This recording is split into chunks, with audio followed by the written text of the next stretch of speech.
A ver, la idea es poder analizar brevemente el estado de situación de las universidades. Cuando digo universidades, perdón, en realidad son IES, ¿no? Pueden ser institutos de educación superior, institutos universitarios. Cada país tiene en su legislación distintas formas de conformar universidades. En algunos no pueden ser instituciones privadas con fines de lucro, en otros sí, en otros deben ser corporaciones. Técnicamente el mundo de la educación superior, ¿no? Como está hoy el mundo de la educación superior en América Latina y el Caribe, muy a grandes rasgos después de lo que surgió en Barcelona. ¿Cuáles son los cambios que nosotros pudimos anotar en un cuadernito que nos llevamos como principales desafíos del Congreso Mundial? Y una propuesta más en un tono personal, obviamente basada en lo que venimos trabajando con AWALPI en el campo de la innovación.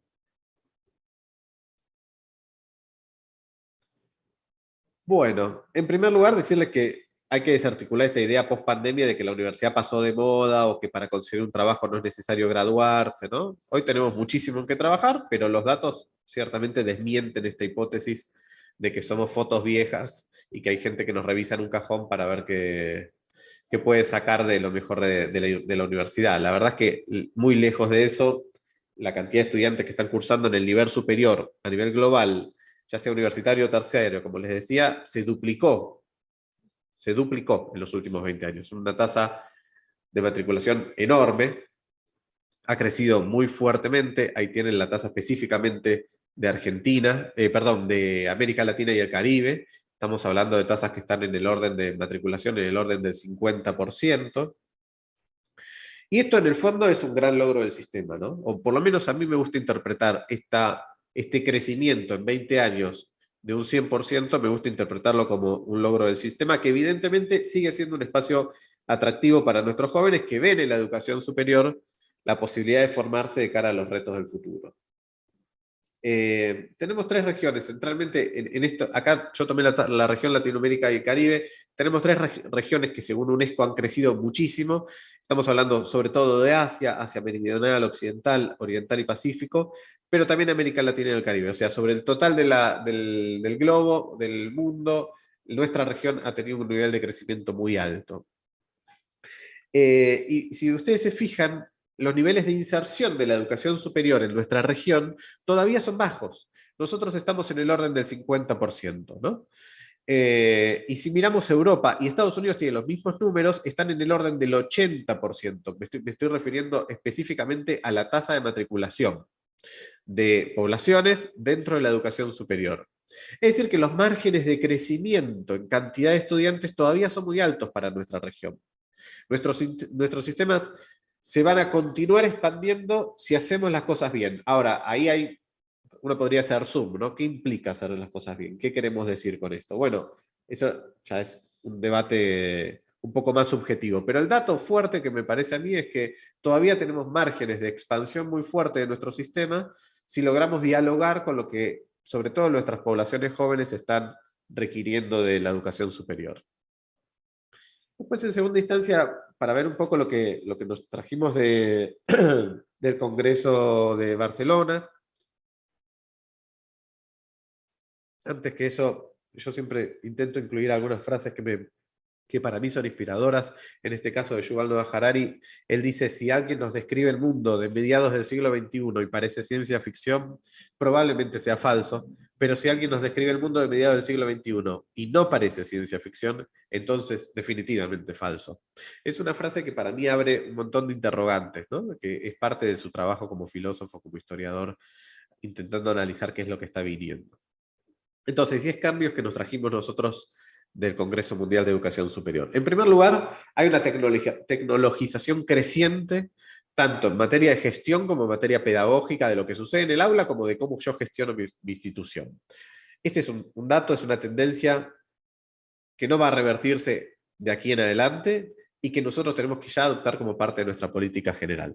En segundo lugar, hay un desafío muy fuerte de financiamiento, porque esa tecnologización nos implica grandes transformaciones de nuestras instituciones, de nuestros países, de nuestras regiones, de nuestras redes, y hay que poder darle sostenibilidad y financiar esa expansión, ese crecimiento. En tercera instancia, nos estamos encontrando con sociedades que son sustancialmente más ágiles, más demandantes, que nos piden para mañana. Yo una de nuestras principales colaboradoras en Champagnat y en Ahualpi, que es Marce Ilacqua, conocida por muchos de ustedes, siempre cuenta que ella pone el parcial, abre el campus virtual, el parcial cierra el tiempo para entregarlo a las 12 de la noche y al otro día a las 9 de la mañana los estudiantes le escriben para preguntarle la nota de ese parcial, ese examen, de esa evaluación. Y es que en realidad es que son desconsiderados, no, no es que son desconsiderados, viven en sociedades de aplicaciones que son mucho más ágiles, más demandantes, frente a instituciones nuestras que son lentas, que son burocráticas, o que tienen tiempos, que la propia ciencia, el propio conocimiento tienen tiempos que no siempre son lindantes o que pueden dialogar tan fácilmente con ese tipo de sociedad que está creciendo. En cuarto lugar, tenemos que hacer un esfuerzo todos por pensar nuestra calidad, pensar la pertinencia de nuestros programas, trabajar con la idea de competencias, hay que hacer una renovación fuerte de lo que estamos enseñando, no podemos seguir enseñando derecho sin incluir la transformación de blockchain, no podemos seguir enseñando medicina sin tener un laboratorio de realidad virtual, no podemos seguir enseñando diseño sin explicarles cómo se renderiza 3D en tiempo real. Bueno, hay que hacer un cambio muy fuerte y Latinoamérica ahí me parece que tiene que poder hacerlo con las características que tiene nuestra propia región, que es muy rica en ese campo. Quinto lugar, y en conexión con el sexto, la internacionalización del currículum. Esto que estamos haciendo acá, encontrarnos de distintos países, que se genere una red nueva con 6, 7 países nuevos.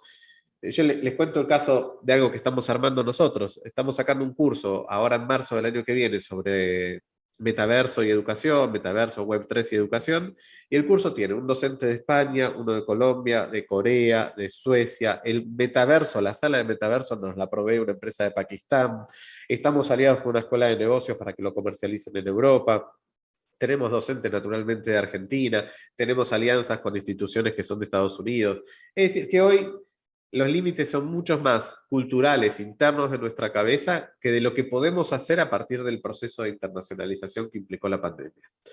Y en el sexto punto, muy conectado con eso, tenemos que poder desarrollar microcredenciales que sean homologables a nivel regional.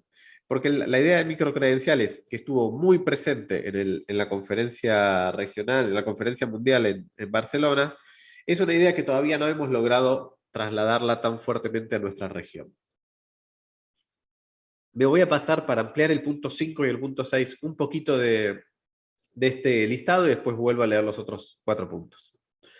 ¿Qué está pasando en nuestra región? Datos UNESCO. La media mundial de movilidad internacional hasta la pandemia era del 3%. Es decir, que de cada 100 estudiantes en el mundo que estaban estudiando, tenías más o menos unos 3 que se trasladaban con estancias académicas en el exterior. Y en América Latina esa media, ese promedio era el 1,5%, es decir, la mitad, exactamente la mitad. ¿Es un problema? Es un problema. Ahora, el principal problema es que somos grandes exportadores de estudiantes, porque cuando ese 1,5 viaja al exterior, generalmente viaja a América del Norte y a Europa. Y con potencialidad también a Australia, ¿no? Mucho.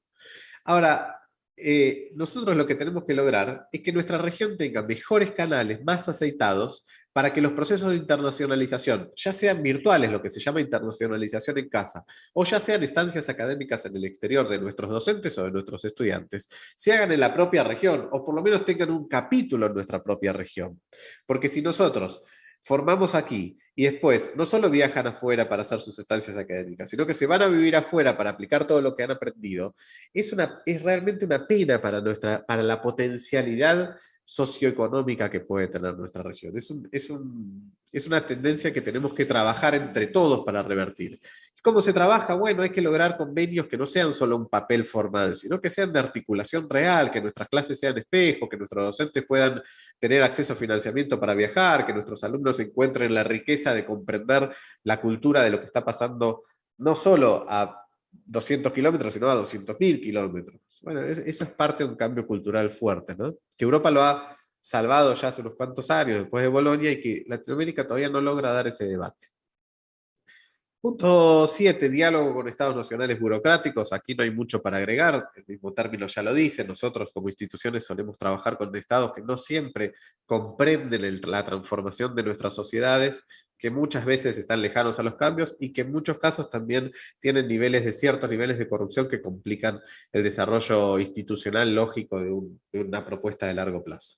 En el octavo punto, reorganización del recurso humano, nosotros nos hemos encontrado con instituciones que están con serios problemas de financiamiento justamente porque después de la pandemia tenían equipos muy grandes en áreas muy caudalosas y que la pandemia los ha desarticulado totalmente y no tenían equipos en áreas que sí lo necesitaban, sobre todo y típicamente el área de IT y el área de educación virtual, educación a distancia. Imaginen un docente que quiere dar una clase en un metaverso. ¿Quién le media los contenidos a ese docente? ¿Cuál es el soporte detrás para crear una sala 3D, una sala inmersiva? Eso por un lado. Ahora, por otro lado, uno podía tener un área que recibía alumnos, que recibía potenciales estudiantes de admisión en el campus físico para hacer los papeles, para presentar la documentación, y todo eso hoy se hace virtual. Entonces, tal vez tenía áreas infladas que hoy ya no tiene que tenerla. ¿Cómo se reorganiza ese recurso humano? Este es un punto muy clave, sobre todo porque estamos compitiendo ahora sí con organizaciones, corporaciones que demandan recursos humanos parecidos a los que nosotros estamos demandando, pero que suelen pagar salarios muchísimo más altos. Punto 9, nuevas formas de liderazgo. Acá uno podría hacer un congreso entero sobre eso, pero tenemos que replantear nuestras formas de liderazgo. Son muy piramidales. La educación siempre ha trabajado con esquemas de autoridad muy piramidales y hoy el mundo está yendo para otro lado. La tecnología nos obliga a ser mucho más colaborativos, que la información fluya de otra manera, que hoy una persona pueda estar trabajando en un rol, con un rol jerárquico, y mañana tal vez está con otro rol en otro proyecto y quizás, obviamente, no bajarlo de escalafón, pero sí con un rol que no sea tan jerárquico. Bueno, tenemos que poder en línea con el punto anterior, pensar nuevas formas de liderazgo. El décimo punto, finalmente, es readaptaciones del claustro docente. Acá hay un desafío, a mi juicio, muy grande. Tenemos un claustro docente que yo creo que estamos en un puente, en una transición. Tenemos un montón de riquezas, pero también hay que poder acompañarlos a que puedan readaptarse a las demandas que está teniendo hoy la educación superior.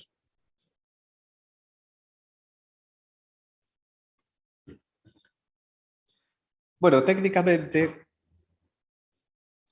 frente a transformaciones tan grandes y tan profundas, es prácticamente imposible que una institución en soledad pueda dar un salto para adoptarse a todos estos cambios, ¿no?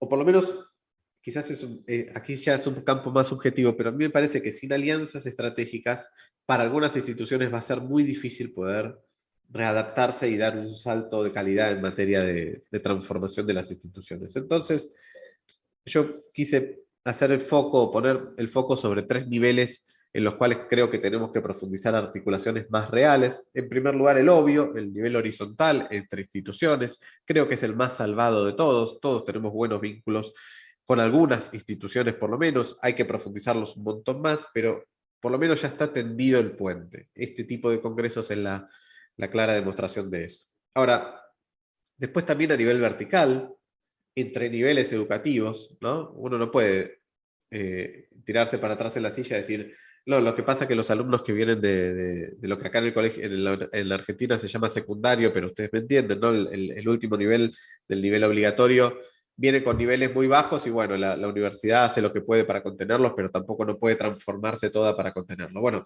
no transformarse todas, pero ¿cuáles son nuestros diálogos con los otros niveles? ¿Qué estamos haciendo nosotros para que los otros niveles acompañen lo que la educación superior les es más sencillo, que es la transformación más de fondo?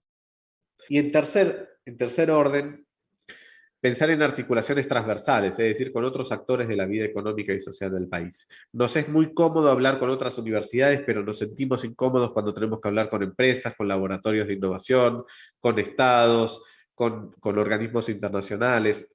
Y tenemos que poder pensar en proyectos institucionales que contengan en todo sentido, desde el gobierno de una institución hasta lo que sucede en un proyecto de vinculación, de extensión, de investigación, que contengan a otros actores. La universidad ha perdido su centralidad en la generación de conocimiento y esto es un duelo que todavía no hemos logrado hacer, pero que si no lo hacemos, el mundo nos lo va a imponer de todas formas. Antes era la universidad el espacio donde la frontera del conocimiento se iba corriendo, con algunas excepciones, por ejemplo, los sistemas o sí, los sistemas del ejército de algunos países como Israel, como Estados Unidos, que tenían niveles de inversión muy fuertes en innovación.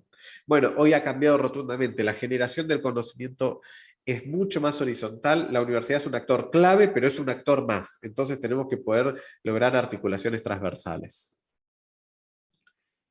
Eh, de la cantidad de documentos que surgieron allí, viendo particularmente este, si es que pueden leerlo en inglés, no sé si está en español, no, la verdad no lo he encontrado yo, pero si alguien lo encuentra sería muy bueno compartirlo.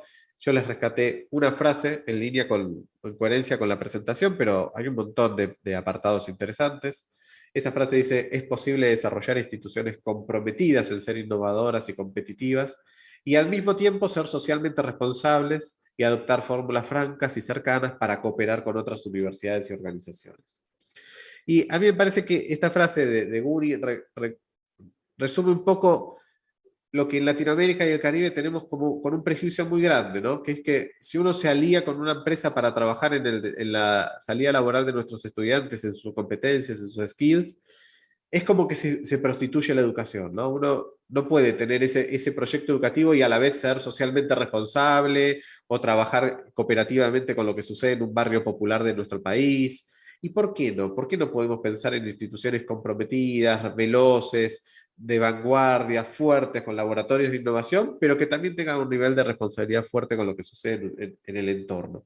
Creo que eso es una traba, sobre todo cultural, de muchos de nuestros países.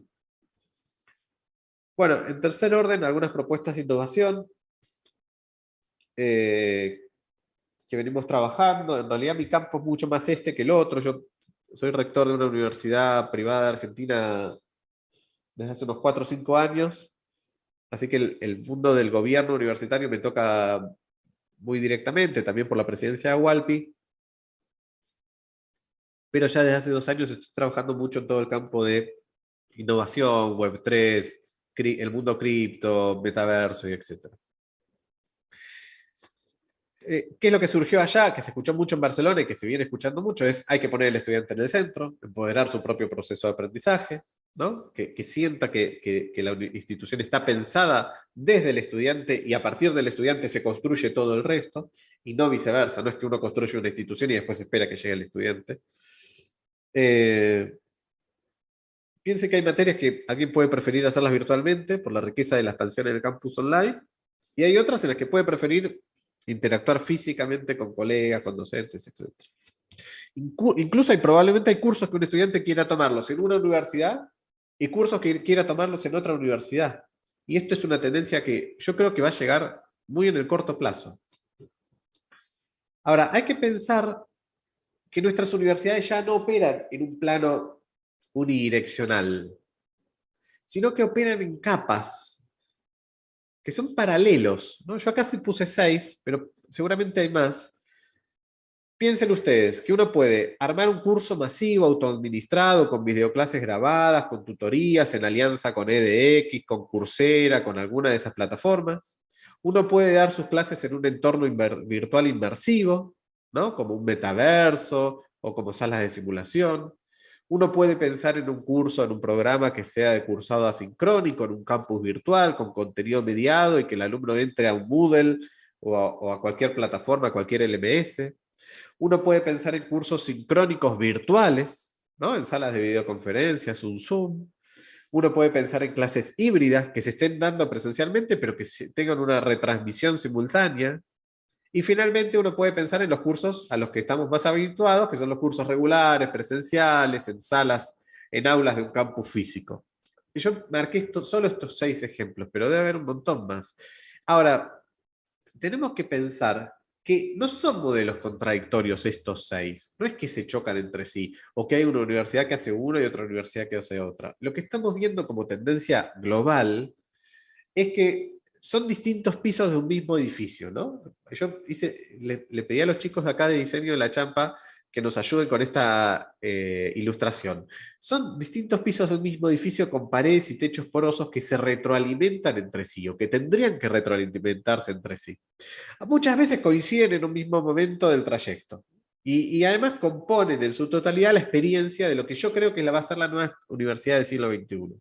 Que es, yo esta materia la quiero cursar presencialmente, esta materia me gustaría que sea en una sala virtual, con 3D, con un laboratorio, y esta materia me parece que tranquilamente se puede cursar libre y yo ir siguiendo la documentación dentro de un campus virtual. Eso va a ser la experiencia. Y todavía no sumamos la posibilidad de que esta materia la haga acá y esta otra materia la haga, o esta otra asignatura la haga allá, ¿no? Que, como les decía en algunas filminas anteriores, es muy probable que pase en el corto plazo. Eh, Además, esto, si uno piensa en modelos separados, implica una inversión muchísimo más grande en materia económica que lo hace más difícil, pero si uno piensa en un modelo que pueda unificar toda una propuesta de este estilo, me parece que es no solo económicamente más factible, sino y sobre todo pedagógicamente más poderoso. Tenemos que articular entonces la convivencia de estos modelos dentro de una misma propuesta, el trabajo con plataformas masivas, lograr formaciones cortas que sean autoadministradas. Esto fue muy charlado allá en el Congreso Mundial.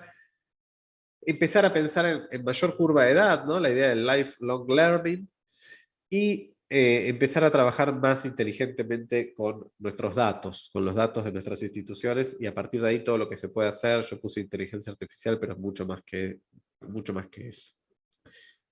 En segunda instancia, lo otro que estamos viendo y que se está leyendo mucho es que el modelo universitario, que yo llamo generalista, ¿no? Es aquel que pone al docente en el centro.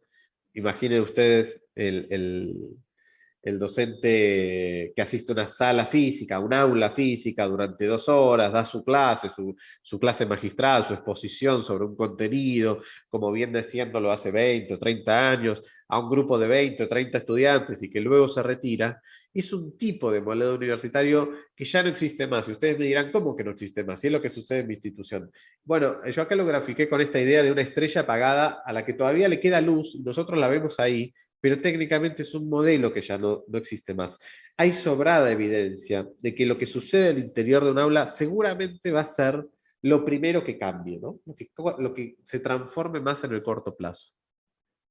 Tenemos que pasar de un paradigma de la memorización de las clases, de memorización y clases expositivas o clases magistrales, a aprendizajes que estén orientados a proyectos concretos, con prototipos de soluciones a problemas complejos, concretos, orientados, geolocalizados en situaciones específicas de nuestro entorno. Eh, y que generen impacto, además. Nuestros estudiantes nos están pidiendo que generen impacto. Miren esto, ¿no? Acá tenemos un dato muy interesante del Foro Económico Mundial. El 50% de los trabajadores, dice el Foro Económico Mundial, va a necesitar a lo largo de su periodo activo como trabajador volver a formarse en esta próxima década, durante la década del 20. Tiene que volver a formarse, ya sea con reskilling o upskilling. Bueno, las universidades allí tenemos mucho para ofrecer. Tenemos que poder también dialogar con esos graduados que están dándose cuenta que no les alcanzó con lo que estudiaron y con lo que se graduaron en el 2000, no le digo en el 95, en el 2010. Y cambió todo tanto en algunas industrias que tenemos que poder pensar en instituciones que trabajen con la idea del lifelong learning.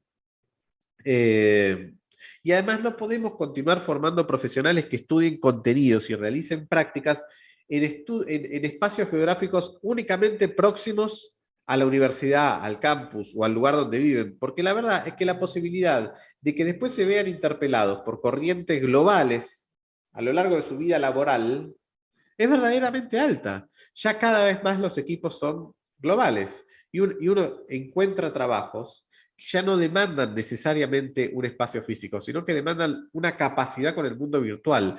Antes pasaban solo en algunas industrias, cada vez está pasando en más industrias y la universidad tiene que poder formar para eso. Finalmente, la idea de armar ecosistemas de innovación, ¿no? Que una universidad se transforme en un ecosistema de innovación, obviamente desarrollo científico-tecnológico, y que a partir de esta idea de ecosistemas de innovación, sus programas puedan dialogar entre sí. No al revés, no hacer programas y después pensar en ideas de innovación, sino viceversa. Bueno, no me quiero extender demasiado. Espero que haber estado dentro del tiempo programado. Si en caso de que alguno quiera tener la presentación por alguna cuestión de datos o por ideas que les hayan resultado atractivas, en ese QR, que se los dejo unos minutitos, lo pueden escanear y se van a encontrar con la presentación esta. Y si no, bueno, hay un montón de canales de Awalpi, de las redes mías o de la propia Champagnat, en donde solimos subir este tipo de contenido. Bueno, hasta allí yo, creo que dejo de compartir. Muchas gracias por el tiempo y por la atención.